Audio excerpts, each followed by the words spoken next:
What's up everyone, I'm CallumOnToast, and in today's video I'm going to be showcasing some very spicy battles submitted to the channel by YaboiJmoney, who's running two very unique picks in Shadow Golett and Inkay for the Little Cup.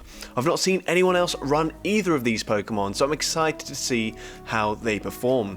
I'd imagine Golett is very good up against Tackle Bronzor, and Inkay is obviously going to demolish Confusion Bronzor, and that's all the coverage you need for this cup in all honesty, because Bronzor is going to be the only thing you'll see.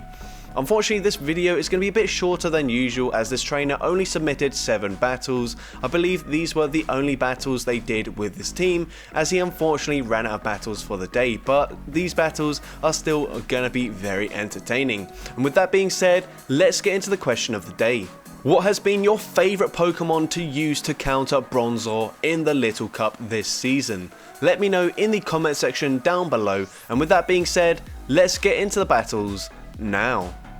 Alright, so going into the first battle, we lead into a Purloin, a Pokemon I've personally not come up against, but I've seen a few videos from Jamie Finn, the triple shadow man himself, and Purloin looks to be very strong in this meta. Of course, the opponent isn't running the shadow form. We go for a Night Slash bait, grab the shield from the Purloin, we go for another Night Slash. This, of course, is only enough energy for a Night Slash, so the opponent correctly no shields it, and they get off their own Night Slash, and that does take us out. We come in with Inkay, we get the tackle farm down. The opponent comes in with an Alolan Vulpix, and because they're not part fairy, we can go for the Night Slash here.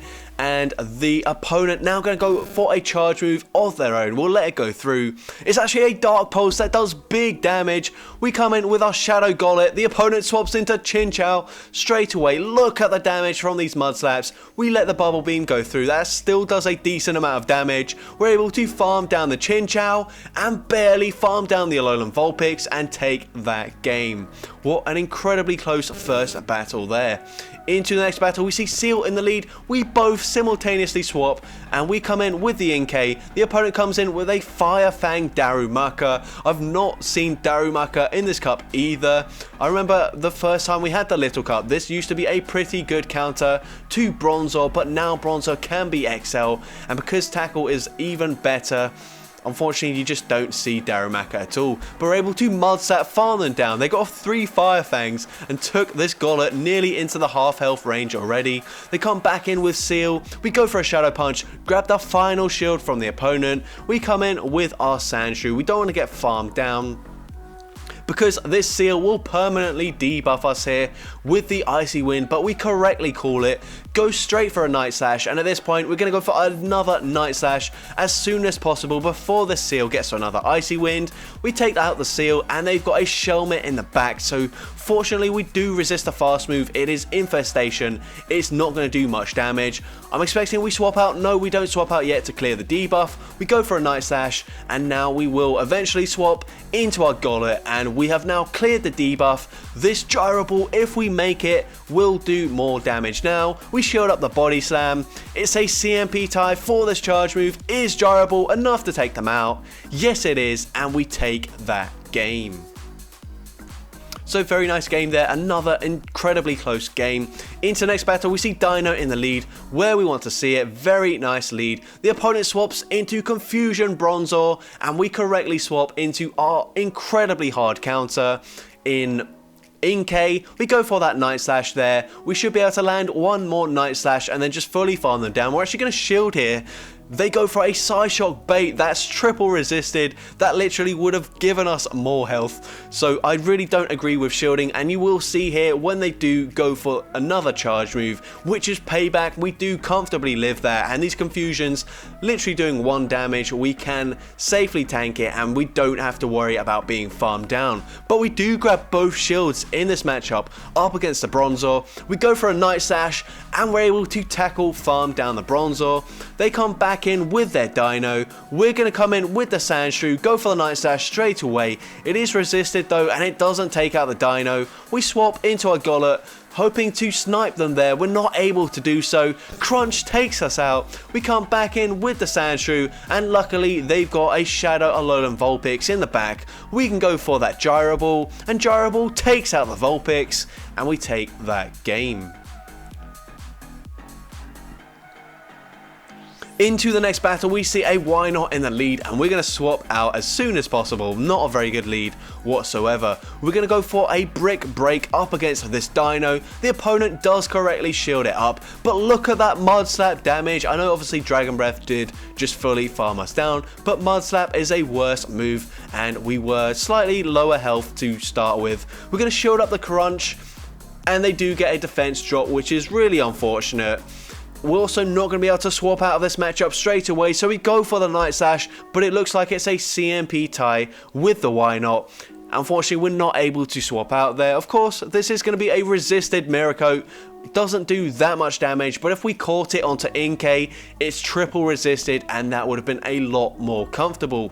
We go for the Night Slash here. The opponent swaps into a Bronzor, once again running Confusion, it looks like. It's a bit hard to tell because we are of course running Tackle, but it's a much slower fast move from the opponent's end. We're going to let the move go through. This time they do full send the payback, and that's a bit unfortunate. Gonna go for the Night Slash here. That will do some decent damage, and I think we should be able to get to another Night Slash in time. And yes, we will get there in time. Night Slash doesn't take them out. I think we should swap into our Sandshrew. We don't swap out. They're able to farm us down, get to a charge move in time. And this is a payback. We do correctly shield it, but the opponent gets to a charge move here on their Wynaut. I think we should have swapped out, got a little bit of energy on the Sandshrew there, and we might have been able to take that game, but a very close game indeed. Another Wynaut in the lead, gonna swap out straight away into our Golett. The opponent's actually staying in, allowing us to get to a Shadow Punch, and this is super effective, but it wouldn't do that much damage in all honesty. They come in with Seal, and oh my gosh, look at that Mud Slap damage. That's kind of insane. We go for a Shadow Punch. The opponent throws their energy straight away. That's absolutely massive for us. And now we're going to come in with our Sandshrew. We know that those counters are double super effective, so we will come in with the Sandshrew to avoid that fast move pressure. We go for a Night Slash. We're able to take out the Seal. We come in with our Inkay, and we can safely let this charge move go through. It's honestly going to do absolutely nothing there. The opponent swaps out into another Confusion Bronzor. Not sure why we're seeing so many Confusion Bronzors, but Inkay absolutely loves to see it. I'm going to go for another Night Slash here. Night Slash does grab the final shield from the opponent. So we should now shield here. We know that the only thing they can throw from that Wynaut is going to be Mirror Coat. So it's a lot better to shield up against the Bronzor. We go for another Night Slash. Now we swap into our Sandshrew. We go for another Night Slash here.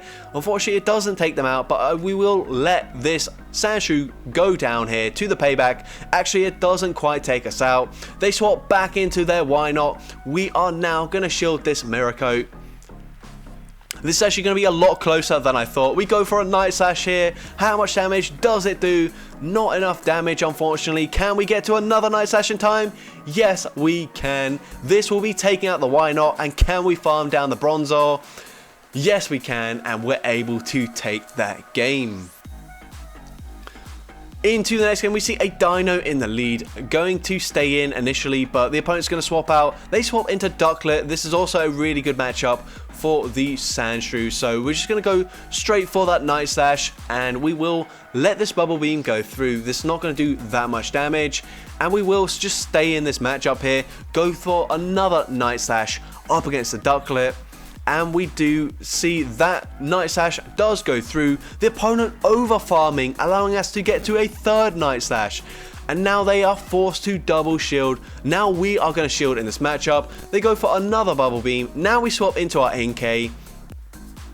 This is a bit tricky here. They go for the Brave Bird. That nearly one-shots us, and that is unfortunate. We come back in with the Sandshrew. We do at least get the farm down, but we came in really quickly there. I would have liked to see us wait out the switch clock a little bit, but we go for a Night Slash here, and this is going to allow us to get to another Night Slash. Will the opponent commit to a full tackle farm down here? We're going to see, no, they do concede and throw their energy. That's really nice for us. They go for a Side Shock. We come in with the Golett. The opponent's staying in initially, and that allows us to get to this Brick Break here. And Brick Break will be taking out the Dino, and now we will be able to just shield once and fully Mud Slap, farm down this Bronzor, and we take that game. And into the next battle. This might be the final battle of the video. We're going to lead into another dino, very nice to see. The opponent safe swaps into Confusion Bronzor once again. And once again, we are very quick to respond with our Inkay. We go for that Night Slash there, that does some nice damage. We should be able to land one more and take them out, but the opponent's running Heavy Slam. That's a little bit trickier here. As you see, another Heavy Slam will probably put us into range where they can farm us down. So we are actually going to shield here. They do go straight for that second Heavy Slam, so that's a good shield. Gonna overfarm, go for a Night Slash, but I still don't think we'll be able to farm them down in time. It's going to be very close here. We're actually going to... Are we going to let this go through? Yes, we will let it go through, but we do make it to the Night Slash in time. That is absolutely clutch, and we do regain switch advantage, and we get a pointless boost. What is this? Oh my gosh. The opponent swaps into Cottony, so they were absolutely core broken by this shiny Sandshrew. We go for a Gyro Ball, we take out the Cottony. That's going to be game over. Golett wasn't even needed for this battle, and we take that game. And we do go 4-1 in that set, only losing one battle in the entire video, so some very nice battles. So that's going to be it for today's video. If you did enjoy it, make sure you leave a like, leave a comment letting me know, and as well don't forget to respond to the question of the day if you haven't done so already. And if you want to see more content like this in the future, make sure you hit that subscribe button and turn on post notifications. That way you'll be notified whenever I upload a new video. And with that being said, let's get into the shoutouts from my previous video.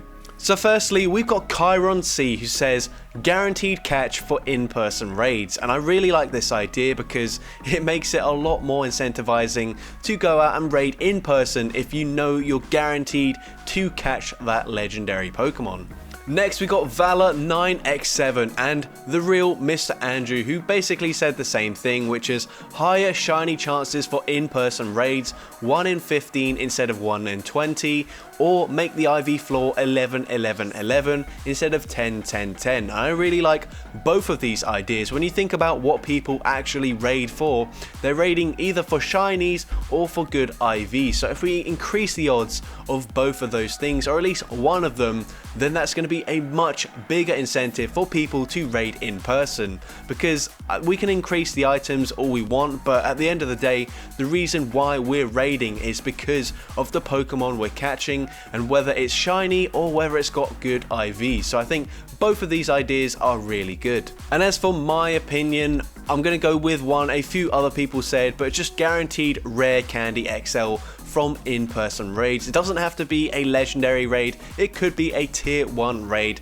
Don't really care. I just want that guaranteed rare candy XL, because for someone like me, I'm not trying to build any legendaries for the Master League. I just want to build some random crap like a Shadow Giraffe rig for the Ultra League, or maybe even a Salandit for the Open Great League. And it's really difficult to gain XL candies for those Pokemon when they don't spawn very often in the wild, or they're just completely hatch exclusive.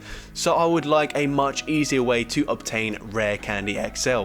So with that being said, thank you all so much for watching today's video, and I hope you have a great rest of your day.